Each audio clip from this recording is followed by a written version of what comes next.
Recebendo hoje aqui na RN Entrevista a Cláudia Elisa Soares. Ela é conselheira de grandes empresas e ela vai compartilhar com a gente aqui um pouquinho da experiência dela. E é um prazer te receber aqui. Foi uma pessoa Obrigada, Renata. super bem referenciada e gratidão enorme te receber aqui, Elisa. Se apresenta, porque nada melhor do que a própria pessoa para falar dela, né? Bom, Renata, primeiro, obrigada aí pelo convite. Pessoal, ninguém sabe, mas a Renata e eu temos várias pessoas, amigos e amigas em comum, que são pessoas de referência aí desse mundo dos conselhos de administração. Então, eu fiquei muito feliz, primeiro, de saber os contatos, segundo, de receber o convite para estar aqui. Sempre é um prazer estar falando sobre essa temática, né? Que eu acho que é uma temática muito boa, ajuda o mundo, as empresas nessa visão de futuro, se preparando para o ESG, onde o G é governança, e os conselhos de administração são exatamente, né, o órgão máximo que pode ajudar as empresas nessa direção, de uma boa governança. Então, você pediu para eu me apresentar, mas brevemente eu tenho aí 33 anos de jornada profissional, sempre como executiva até 2019, e em 2019 eu tomei a decisão de continuar somente em conselhos de administração, né? Mas eu, como executiva, trabalhei em grandes empresas, trabalhei muitos anos na Ambev, onde eu fui de diversas áreas, né? 17 anos lá, é bastante tempo, fui de trainee a diretora, uma posição que tive muito prazer. Em 2008, eu era a única mulher diretora em 54 posições entre diretorias e vice-presidências naquela época, né? Estamos falando de 2008. Trabalhei no Grupo Pão de Açúcar, onde eu fui vice-presidente de Planejamento Estratégico, M&A e Novos Negócios. Fui também vice-presidente de Finanças e Relações com Investidores da Via Varejo. Tive um papel global com várias áreas sob responsabilidade, inclusive a área de gente, a área de gestão, a área de comunicação corporativa, marketing institucional da Votorantim Cimentos no mundo, né? Fui CEO, presidente da operação da FINAC aqui no Brasil, e fui conselheira interna e também executiva da holding do Grupo NC, que é um grupo multinegócios, onde a maior empresa mais conhecida é a farmacêutica MS, mas existem negócios na parte de real estate, mídia, saúde e energia renovável, né? E nesse caminho aí como executiva, tive aí um prazer de conhecer um empresário, o Anderson Birman, né, fundador da Arezzo, que me convidou em 2013 para ser membro do Conselho de Administração da Arezzo. E assim começou, desde 2013, uma carreira em que eu fui sendo executiva e, em paralelo, sendo também conselheira de administração. Então, fui conselheira de administração da Arezzo & Co., uma empresa de capital aberto desde 2011, fui conselheira da TOTUS. Atualmente sou conselheira do Instituto Brasileiro de Governança Corporativa, o IBGC, é um cargo que passa por uma eleição pelos nossos associados, né? Sou conselheira de administração da IVA, onde também coordeno o Comitê de Inovação da empresa. Sou membro externo do Comitê de Estratégia e Inovação da Tupi S.A., uma empresa multinacional brasileira, operações no México, recentemente, em dezembro de 2019, aquisições de empresas na Europa, na área de fundição e usinagem, né? Eles fabricam também vários produtos nessa parte de fundição, mas a maior parte da fabricação tem a ver com fundição e usinagem de cabeçotes e motores para veículos comerciais, caminhões, tratores, picapes de grande porte no mundo inteiro. Então, e sou também conselheira consultiva da Gouveia Ecosystem, que é um grupo de negócios diferentes de consultoria, pesquisa, tecnologia, com o propósito de ajudar as empresas de varejo e consumo a se prepararem melhor para enfrentar esse novo mundo aí, um mundo de mais incertezas, complexidades, etc. Me conta um pouquinho assim, como é que você pode compartilhar aqui essa transição de carreira do executivo para conselheiro? Então, Renata, eu vejo que é um caminho até, eu diria, natural, né? A gente que trabalha como executivo, ao longo dos anos, você vai amealhando muita experiência, muito conhecimento.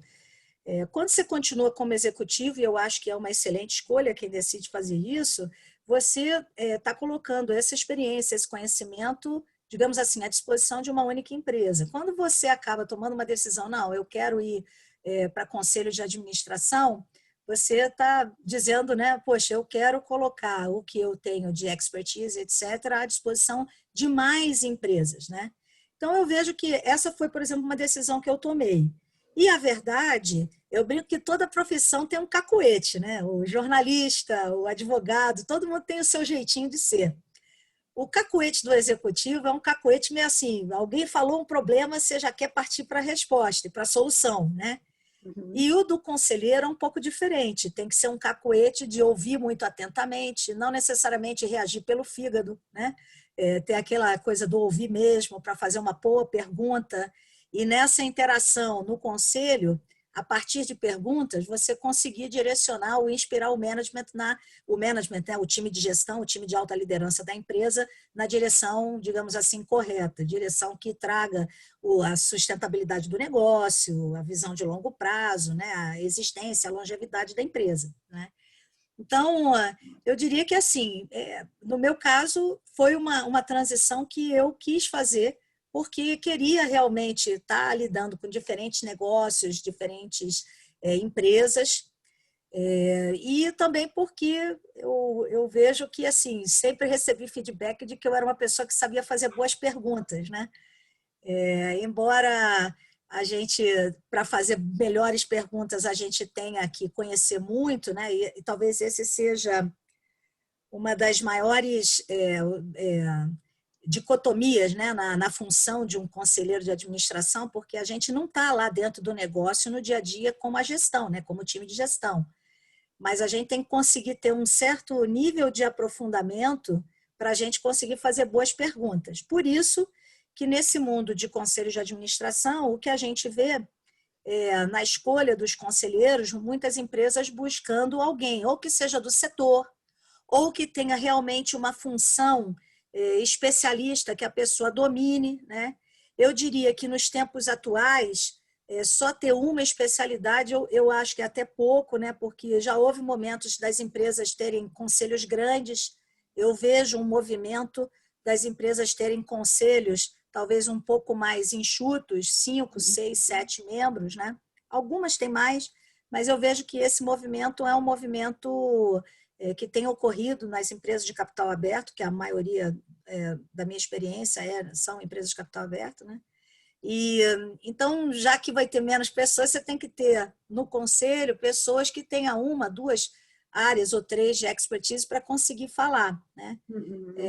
No início, eu acho que me chamavam muito pelo meu conhecimento na área de finanças, né? Porque eu, como eu comentei, né, fui CFO na Ambev, expatriada na Venezuela, da Via Varejo, mas também a visão de que, por exemplo, hoje, num conselho, eu vejo que acabo sendo alguém que contribui muito na função ou no expertise do mundo de gente, de RH, porque já fui essa função no passado, e também nessa questão de estratégia, conectando o que é a estratégia do negócio, o que a gente vai ter inovação, o que a empresa chamará de inovação para dentro do negócio, diversificando em outros negócios. Então, eu diria que esse tipo de abordagem é onde mais eu tenho atuado, e aí é um pouco assim, como eu tenho essa expertise da bagagem como executiva, me chamam para conselhos para tentar contribuir com esse tipo de perguntas, Legal, né? legal. E aí você vai se desenvolvendo e contribuindo mais e mais, é E isso. também tem formações, né? Além da experiência, que é Sim, importante, eu acho que o mais importante é a experiência que a pessoa acumulou ao longo da carreira, mas tem formações que são específicas. Você é do sim. IBGC, né? Sim, lá no IBGC mesmo eu fiz o curso de conselheiro, né, a Uhum. formação para conselheiros. Tem o primeiro, que é o primeiro curso, que é a formação, tem um outro que é o avançado. Tem diversos cursos. Tem, por exemplo, a temática de inovação tem sido muito presente nos conselhos. Tem curso de inovação para conselheiros, para Legal. falar um pouco sobre aspectos, teorias, conceitos que o conselheiro também precisa se desenvolver, né? Hoje está todo mundo usando esse termo aí do lifelong learning, né? Ou seja, um aprendizado para a vida inteira. Ninguém Verdade. pode parar de estudar, nem o conselheiro, né? E a Perfeito. visão é exatamente, o IBGC ele é uma formação interessante, tem outras instituições também, né? Então, aqui no Brasil, lá fora também, eu fiz um curso em Harvard, né? O Making Corporate Boards More Effective. É um curso muito bom, fiz em 2014. Ano passado fiz um curso, por exemplo, no Tavistock Institute, que é um curso falando sobre Board Dynamics, né? A dinâmica de funcionamento de um conselho de administração, que para mim foi muito instrutivo, porque no final das contas, o que o conselho tem que fazer é funcionar bem na sua dinâmica, na sua organização, para que a gente ajude de fato a empresa na sua melhor tomada de decisão e a gente consiga aportar um trabalho mais coeso, né, como time, como colegiado que um conselho é. Olha, eu quero iluminar 3 coisas que você falou. Eu trabalho com lideranças, né? Com formação e transformação de lideranças. E você falou coisas muito interessantes, né? Uma pessoa com tanto tempo de carreira, com tanta experiência, com tanta bagagem, falar, e ser uma eterna aprendiz, né? Em estar o tempo todo se atualizando, né? Então, acho que isso é uma competência que a gente tem que ter para estar surfando a onda no momento. Outras 2 coisas é a escuta ativa, as perguntas boas, né? Uma mesa de board para você poder trazer à tona, né? Novos pontos de vista e, enfim, você conseguir trabalhar, enfim, novas jornadas para esse mundo de tanta incerteza. E a minha próxima pergunta para você é o seguinte: como é que os conselhos de administração aportam valor para as empresas assim? Como é que eles podem trazer realmente? Se alguém está nesse momento pensando, cria um conselho ou não cria um conselho, o que ele precisa de clareza para ele tomar essa decisão e falar, não, vou investir nisso? O que eu vejo, Renata, até diante do que é esse cenário pós-pandemia, né? Muitas empresas vendo a dificuldade da recuperação econômica, a preparação para esse futuro incerto, que com certeza será com muito mais concorrência, né? Então, margens menores, isso tudo traz uma série de desafios. E, ao mesmo tempo, o que eu vejo, todas as empresas, e aí eu estou falando empresa de capital aberto, fechado, multinacional, empresa nacional, eu vejo um movimento, e aí não é só eu falando também com headhunters do mercado, as empresas elas estão enxugando, elas estão diminuindo níveis hierárquicos e também na própria cúpula, no C-level, como a gente chama, né, o nível de vice-presidente, também enxugando as cadeiras ou diminuindo as cadeiras. Então, eu vejo que as organizações elas passam, se olhar historicamente, por um processo um pouco, entre aspas, de juniorização da alta liderança, né? Até porque não ter uma equipe mais sênior custa muito mais caro, né? E o que eu vejo as empresas discutindo é como que a gente pode, então, montar um conselho onde esse conhecimento e experiência que, entre aspas, se perdeu, poderá ser trazido de volta para a mesa, para o debate, né? Então, eu acho que o board, ele agrega valor, sem sombra de dúvida, pelo que é o conhecimento instalado naquelas pessoas que ali estão presentes, né? O segundo aspecto, o fato de você constituir na sua empresa um board, e aí eu estou falando assim, as empresas que são de capital aberto já é por lei, né? Você tem que ter um conselho de administração com membros independentes que garantam a equidade, responsabilidade, prestação de contas, transparência do que é o trabalho da governança corporativa daquela empresa, né? Então, isso por lei é obrigatório. Mas nas empresas de capital fechado, a família fundadora ou o empresário vai tomar uma decisão, né? Assim, poxa, eu quero constituir um board. E eu acho que a constituição do board ela ajuda muito no que é a estruturação e a disciplina dos tipos de conversa que aquela organização deve ter. Então, às vezes, quando você não tem assim aquele negócio, a gente quando sabe que tem a prova, a gente não se prepara melhor. Assim, todo mundo meio que estuda em cima da hora, por mais disciplinado que seja, de estudar todo dia. É a mesma coisa, vai ter reunião de conselho. Ixi, a gente tinha se comprometido no mês passado que ia ter olhado ou que vai olhar tal e tal tema. Então, todo mundo vai ter que ter essa disciplina, essa estruturação e essa disciplina do que é o acompanhamento de temas que talvez, se você não tiver o board, perdem a prioridade, né? E o que eu vejo é, nos ambientes mais incertos, todo mundo quer priorizar o que é de curto prazo. Mas se você não discutir o longo prazo um dia vira curto prazo. Então, você tem que ter essa disciplina. E o local aonde essas discussões sobre o longo prazo ocorrem é o conselho de administração, né? Também é o time de alta liderança da empresa, não tenho dúvida. Mas eu diria que um conselho bem formado, ele consegue trazer essa discussão com mais inputs, com mais valor mesmo agregado, né? E, assim, exatamente esse valor agregado passa não só pela discussão da estratégia, mas muitas vezes por, como eu falei, fazer boas perguntas para estar discutindo o que é o propósito daquela organização, né? Eu brinco que, assim, às vezes a gente está traçando uma estratégia, mas a gente nem se perguntou como empresa, né? Eu estou fazendo isso para quê? Qual é a minha grande ambição? Aonde eu quero chegar? E aí, uma ambição que pode ser traduzida, seja no que é o espírito de serviço que uma organização tenha, que mais se aproxima com o que é o propósito da organização, seja traduzida numa métrica matemática. Eu tenho uma organização que eu quero dobrar de tamanho a cada 5 anos. Sinceramente, o que eu vejo, um caminho ou outro, uma abordagem ou a outra, contanto que as duas, de certo modo, existam e estejam sendo acompanhadas, né, uma mais inspiracional e a outra mais pragmática, eu não tenho dúvida de que é um papel de agregação de valor grande que um conselho pode trazer, né? E se bem escolhido, se bem escolhida a composição desse conselho, tem tudo para exatamente trazer essas perguntas.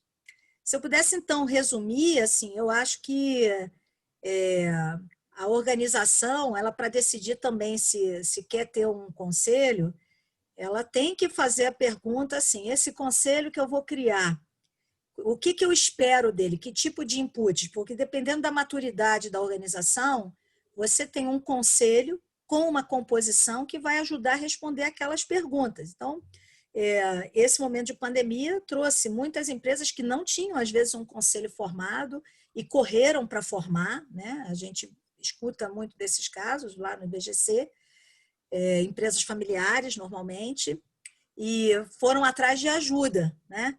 Porque não sabiam como enfrentar esse problema mais de curto prazo. Então, a composição de um conselho naquele momento é uma. Se o propósito, as perguntas que aquele conselho tem que ajudar a resolver já é uma coisa mais de longo prazo, aquele trabalho do conselho e a própria formação do conselho será outra, né? Então, eu diria assim, o que é a tarefa, né? A primeira tarefa do conselho tem muito a ver com a composição que você vai colocar naquele grupo, né? Uhum. E aí, tudo que precisa ocorrer é que esse grupo funcione bem. Por isso que eu fui fazer o curso que eu fui no ano passado, porque muitas vezes eu vejo que tem um grupo, qualquer grupo, não é só um conselho, um time de alta liderança, um time qualquer, de amigos, família é um grupo, né? Os grupos muitas vezes têm aquela coisa que está no meio da sala, né? Aquele elefante, todo mundo está vendo elefante, mas ninguém fala do elefante. E ninguém quer muitas vezes ser o primeiro a falar do elefante, né? Então, para o grupo funcionar bem, precisa ter uma relação de confiança, abertura, admiração mútua, né? Muito presente para que assim realmente a relação flua. Não só a relação, no caso do conselho, os membros entre si, mas fundamentalmente também a relação desse conselho com o time de gestão, com as pessoas da empresa.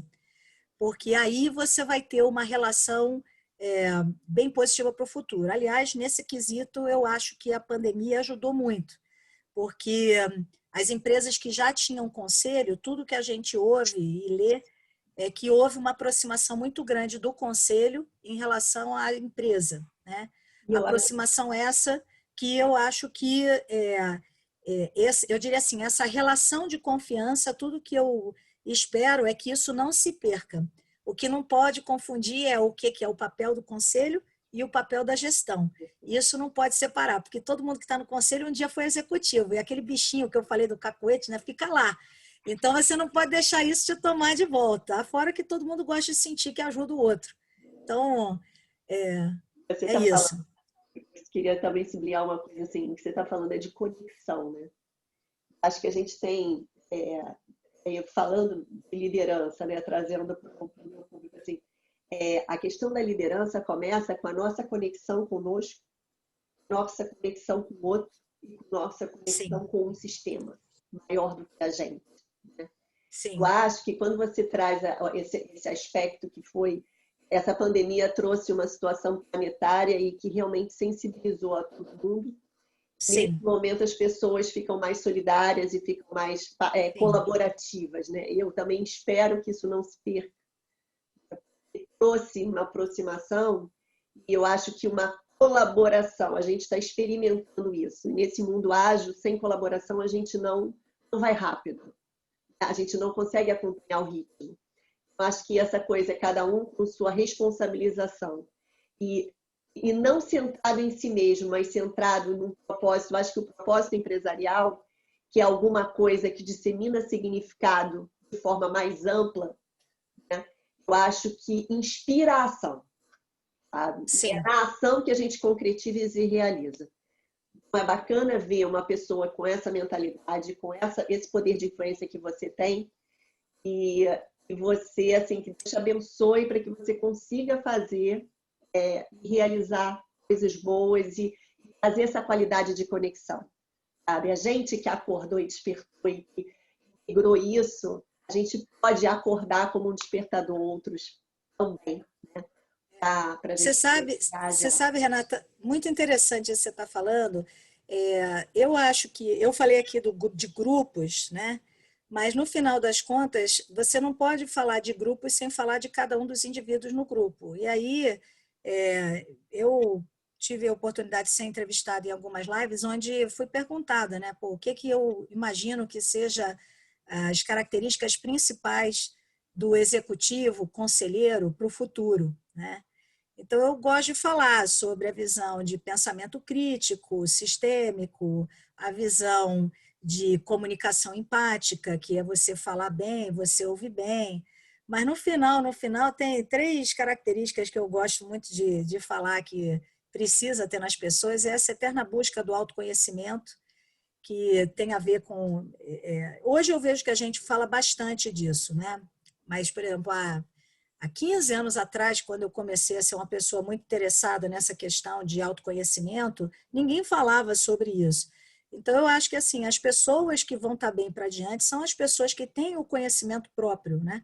E aí, quando eu falo do autoconhecimento, não é só é, eu saber o que me aperta o estômago, ou eu saber quais são os meus pontos fortes, os meus pontos fracos, mas eu diria que é principalmente ter consciência dos seus vieses, né? A gente tem viés, né? Fruto da nossa convivência, do círculo que a gente convive.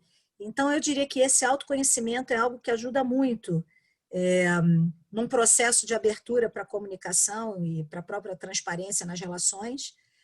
A visão da coragem, né? Aliás, nunca participei de tanto webinar onde as pessoas falam, é porque o executivo tem que ter coragem, né?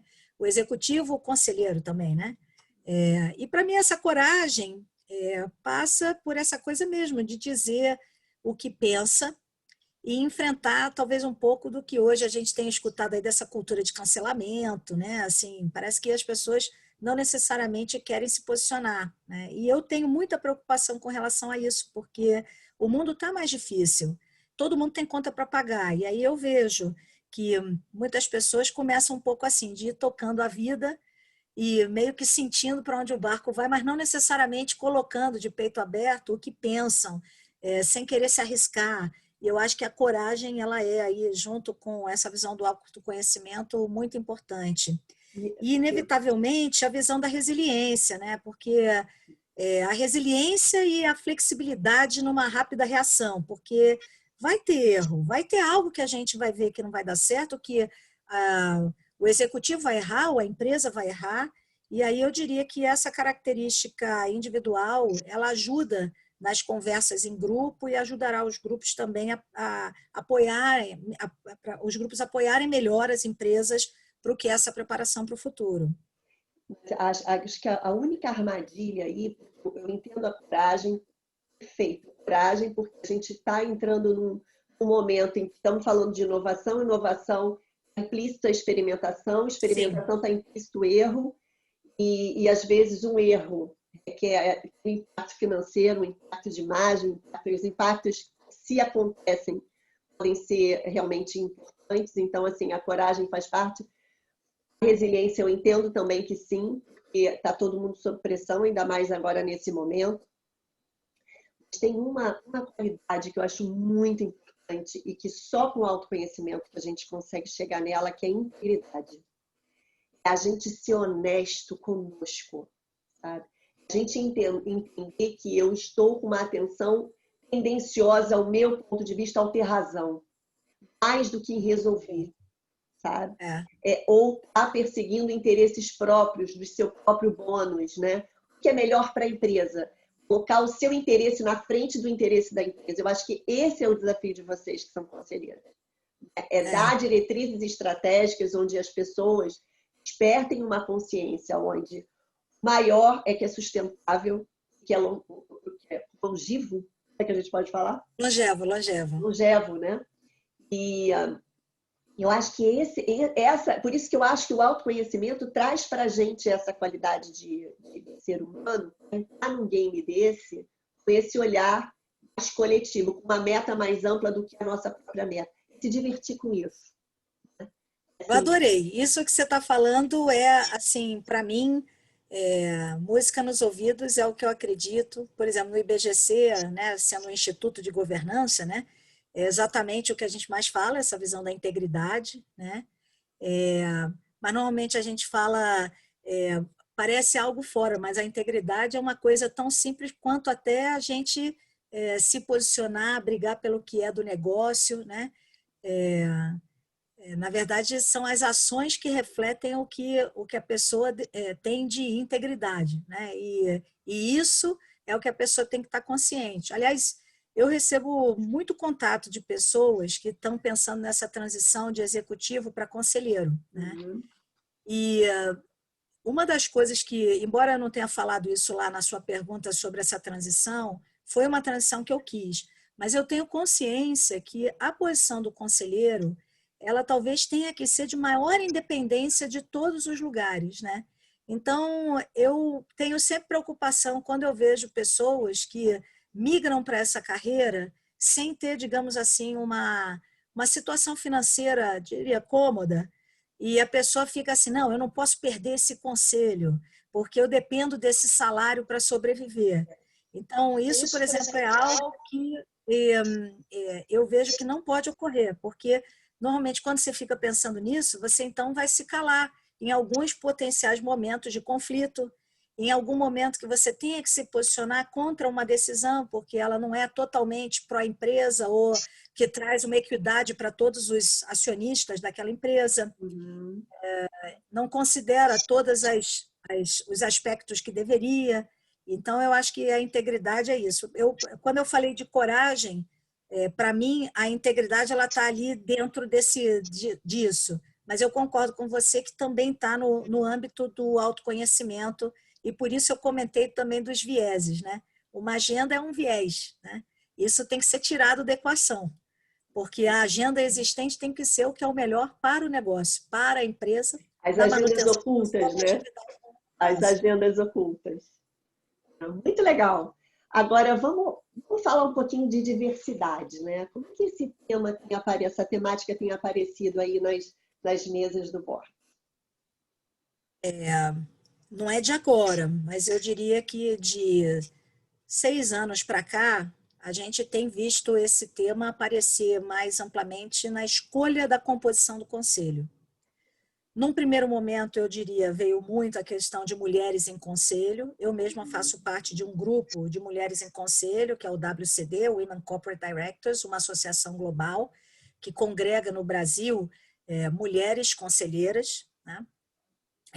Que ainda é um pequeno percentual, 7%, dependendo da análise que você faça. Enquanto tem países no mundo que mulheres em conselho representam 30%, 35%, só para a gente fazer a comparação. Caramba. Então, num primeiro momento, veio a questão da diversidade trazendo mulheres. Hoje eu vejo surgindo, não hoje, mas de talvez 3 anos para cá, muito forte a questão de diversidade etária, ou seja, também trazer para os boards pessoas mais jovens, né? Uhum. E agora eu vejo surgir essa discussão de raça, né? Então, por exemplo, o próprio WCD agora está liderando um programa que começou essa semana, né? E vai até final de outubro, é um programa chamado Conselheira 101, né?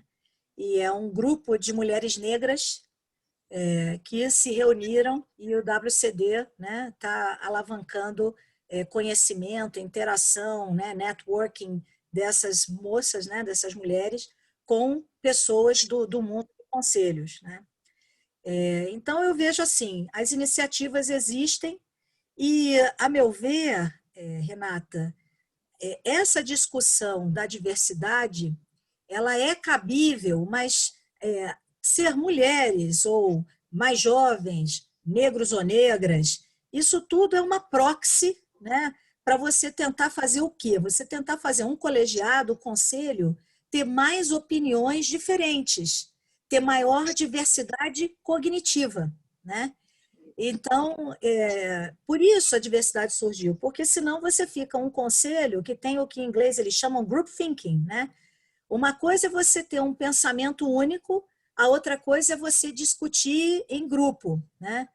É, em inglês fica bonitinho, eles falam assim, one thing is to have group thinking, another thing is to think in group, né? Ou seja, pensar em grupo. E eu diria que quando você tem uma maior diversidade nesse colegiado, você consegue trazer diferentes perspectivas, diferentes soluções, abordagens e conhecimentos do consumidor, do mercado, que talvez um grupo muito semelhante não vai conseguir trazer. Então, é nesse sentido que eu vejo que a diversidade, essa discussão em conselhos, ela veio para ficar. Num primeiro momento, falando das entradas das minorias, tem que falar mesmo, né? Mas eu diria que a discussão de diversidade vai muito mais adiante do que isso. Tem a ver com a diversidade de pensamento. Eu conheço homens, engenheiros, financistas, que é um perfil muito comum em conselhos, que são super feministas, e conheço mulheres machistas. Então tem de tudo na praça, entendeu? Eu costumo falar o seguinte, que a gente precisa de lideranças femininas. A questão não é o gênero, se é Gostei. mulher ou homem. Existem Exatamente. homens com esse lugar da liderança, traduzindo, né, dando um significado. Muito A bom. liderança feminina traz o cuidar, o integrar.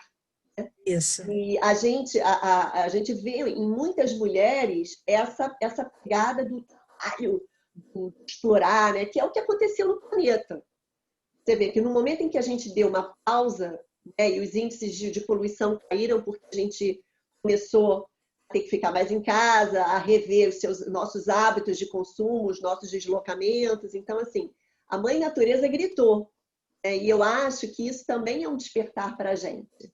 É. É importante a exploração, o cuidar. Né? É importante o trabalho, o integrar, o compartilhar. Eu acho muito Perfeito. legal porque você ter tocado a diversidade não é só a inclusão de minorias, é estratégico isso. A gente Isso. agregar pontos de vista, ampliar, né? E aí eu queria que você falasse um pouquinho da inovação. Com certeza estão entre os top 5 temas de uma mesa aí de conselho. Como é que você... Eu diria o seguinte, a pandemia, ela acelerou uma série de discussões que já vinham evoluindo nas temáticas principais de um bom conselho de administração. Se você me perguntar o que mais eu vi acelerar, é como que o conselho tratará nas suas reuniões, nas suas pautas, na sua agenda, temas relacionados ao ESG, né, que a gente está lendo aí, né, que é a visão de environment, meio ambiente, social, social, preocupação social e a visão de governança, como que o Conselho avançará nessas temáticas e como que o Conselho vai estar tratando a visão de inovação, pensando a inovação como uma alavanca que tem que ser estruturada de uma maneira consistente dentro de uma estratégia para preparar a companhia para o hoje e para o amanhã. né? Então, o que eu vejo é que a pandemia ela acelerou essas temáticas virem. No caso de ESG, por uma visão mesmo, que aí eu acho que vem...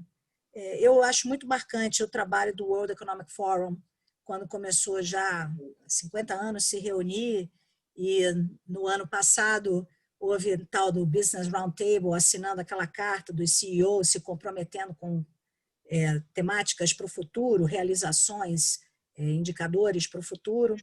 Eu acho que assim, o mundo tem demonstrado uma maior preocupação e o Conselho tem que trazer isso para a mesa, e eu diria que determinados eventos, né, não só o World Economic Forum, a chamada carta do Larry Fink aos acionistas, e o que ele está ensejando de fundos com investimento somente em empresas que tenham uma preocupação ESG nas suas estratégias. Essa é uma temática relevante. E a temática da inovação, aonde o que eu vejo os conselhos se preparando de uma maneira estruturada, e eu mesmo faço esse trabalho, tanto na Even quanto na Tupi, é a discussão do que a gente vai entender que é inovação aqui dentro do nosso negócio. Então, uma inovação tem a ver com melhorias ou temas de melhoria contínua, né? Então, essa é o que a gente chama de inovação incremental, né? Que tem a ver com a evolução, a inovação nos processos, no go-to-market, ou seja, a forma como a gente se relaciona com os clientes, né? E você pode ter também inovação disruptiva mesmo, que é assim, ó, esse nosso negócio, a gente até hoje trabalhou na cadeia de valor com esses conhecimentos ou essas áreas, esses negócios, e a gente vê que a gente pode avançar na cadeia de valor do nosso setor ou entrando em outros setores, e o que eu vejo são as empresas discutindo isso de uma maneira mais estruturada, tentando colocar tudo isso embaixo de um único guarda-chuva, até porque eu gosto muito de usar uma frase que, em algum momento na minha vida, eu passei pela área de RH, né? Amei, aprendi muito. E a primeira frase que eu aprendi lá é a seguinte: Cláudia, diferentes conversas criam diferentes realidades, né? Então, quando a gente não traz essa organização da inovação, demonstrando tudo o que a gente está fazendo, eu vejo empresas que fazem inovação, pode não ser disruptiva, mas tem uma prática de inovação incremental, melhoria contínua, melhoria de processo, automatização de processo, transformação digital do negócio, né? Como eu falei, o go-to-market, né? E-commerce. Eu vejo empresas fazendo isso, mas aí falam, não reconhecem o quanto são inovadoras. E eu acho que quando a gente organiza a maneira da gente trazer essa conversa num conselho, a gente também faz a própria empresa reconhecer o que a gente faz, né? Não ter a síndrome do vira-lata, achar que não faz nada, ou seja, reconhecer o que faz e que também pode não ser suficiente para estar preparado para o futuro.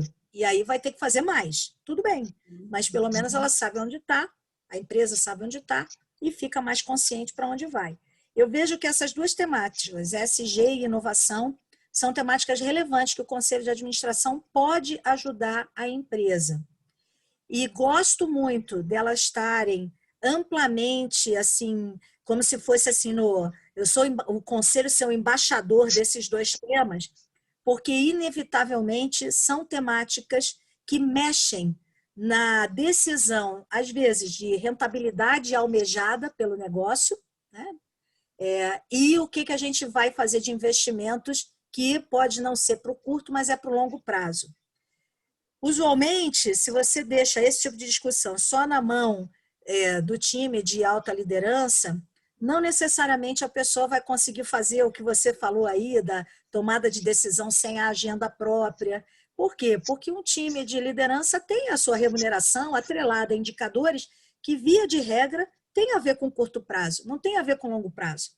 Então, o Conselho de Administração aparece como sendo, de fato, aquela entidade isenta, mais imparcial ou imparcial, né, que consiga tomar decisão. Gente, para ter uma história coerente de cuidados não só dos acionistas, né, dos shareholders, mas dos stakeholders, a gente talvez tenha que discutir que não vai utilizar não vai manter o caixa que a gente está fazendo, a gente vai reinvestir.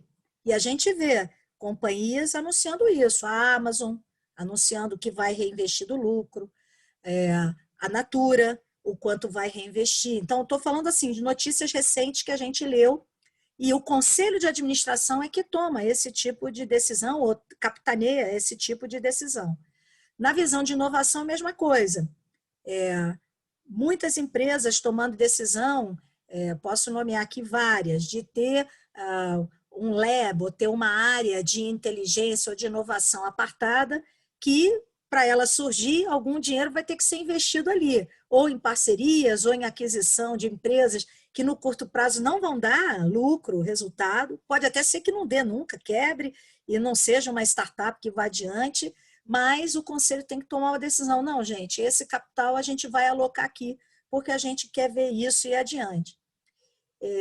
E aí vem a coisa mais importante, o conselho ele também se renova, mas a ideia é que as decisões sejam muito discutidas, bem discutidas no conselho, para que também não ocorra, a cada 2 anos muda um conselho, e aí você também não tem essa continuidade na visão de longo prazo, né?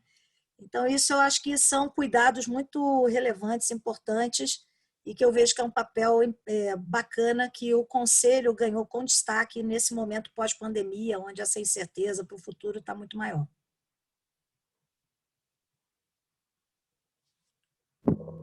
Cláudia, adorei te ouvir. Aprendi muito aqui com você.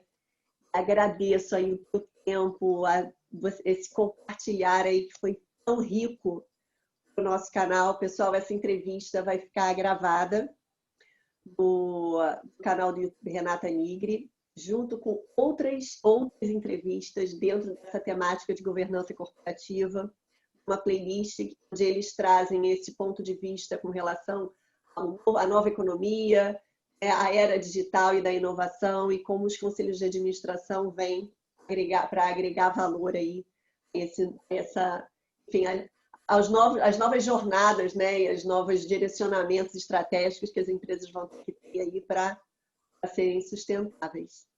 Gratidão por você estar aqui. Como é que as pessoas te encontram? Renata, eu estou super feliz dessa nossa conversa. Me senti muito feliz assim de poder compartilhar alguns pontos de vista, né? E feliz de você. Você trouxe complementos maravilhosos. Obrigada. Gratidão também. Eu estou lá no LinkedIn, né? Cláudia Elisa, CCIE, né? Que é a certificação que eu tenho lá do IBGC, de conselheira certificada por experiência. E em breve terei aí uma landing page onde toda essa visão de conhecimento, etc., vai estar à disposição, com webinars onde eu participo, palestras, textos que eu escrevo. E aí eu também estou no movimento de compartilhar, né? Isso é a coisa boa. E quando a gente vai envelhecendo, a gente vai falando, tem que compartilhar o que sabe, senão não é justo com a sociedade. É verdade. Olha, me deixa saber, para a gente poder divulgar aqui também no canal, na nossa página. Porque Obrigada, todos os Renata. conteúdos de liderança são importantes aqui para a formação, né, dos nossos líderes. Tá bom? Obrigada, Renata. Obrigada. Até, querida. Beijo, tchau.